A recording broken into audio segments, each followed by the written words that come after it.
नमस्कार दोस्तों, सर्वांग मोटिवेशन चैनल में आपका स्वागत है।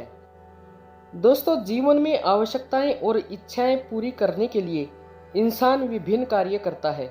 अगर हमारी आवश्यकताओं और इच्छाओं पर नियंत्रण नहीं होगा तो इंसान गलत कार्यों की ओर अग्रसर हो सकता है। इसलिए आवश्यकताओं और इच्छाओं पर नियंत्रण अति आवश्यक है, लेकिन इसका मतलब यह नहीं होता कि हम इनको बिल्कुल ही खत्म कर दें।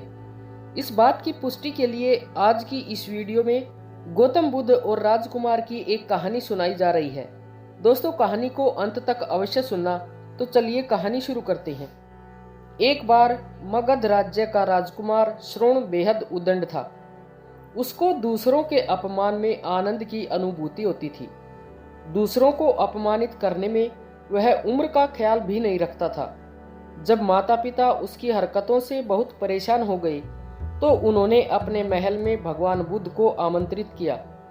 बुद्ध जब महल में आए तो उन्होंने राजकुमार के विषय में सभी बातें सुनी।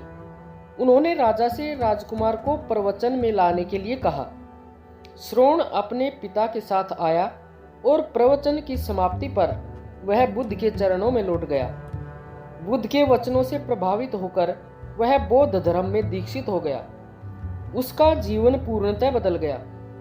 कुछ समय बाद उसने प्रायश्चित करने के लिए अन्न जल का त्याग भी कर दिया।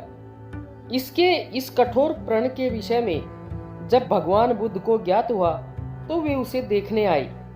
उन्होंने स्नेहपूर्वक उसके मस्तक पर हाथ रखा और बोले, अन्न जल के त्याग के चलते तुम्हारा स्वास्थ्य गिरता जा रहा है। तुम संगीत के जानकार हो, अतः उससे जुड़े मेरे एक प्रश्न का उत्तर दो। क्या वीणा के तार ढीले करने पर उससे स्वर लहरी फूटती है?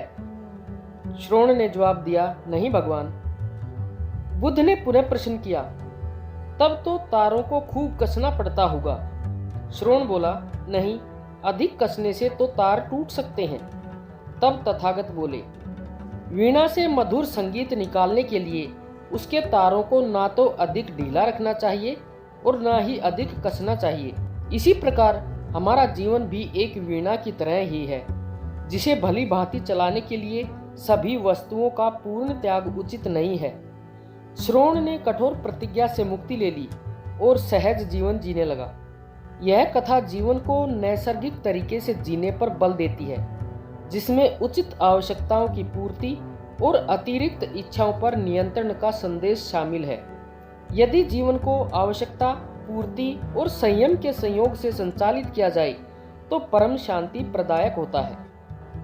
आशा है कि आपको इस कहानी से बहुत कुछ सीखने को मिला होगा। कृपया अपने सुझाव कमेंट में जरूर बताएं और कमेंट में नमो बुद्धाय अवश्य लिखें। और कहानी अच्छी लगी हो तो वीडियो को लाइक व शेयर अवश्य करें और चैनल को सब्सक्राइब करना ना भूलें। धन्यवाद। नमो बुद्धाय।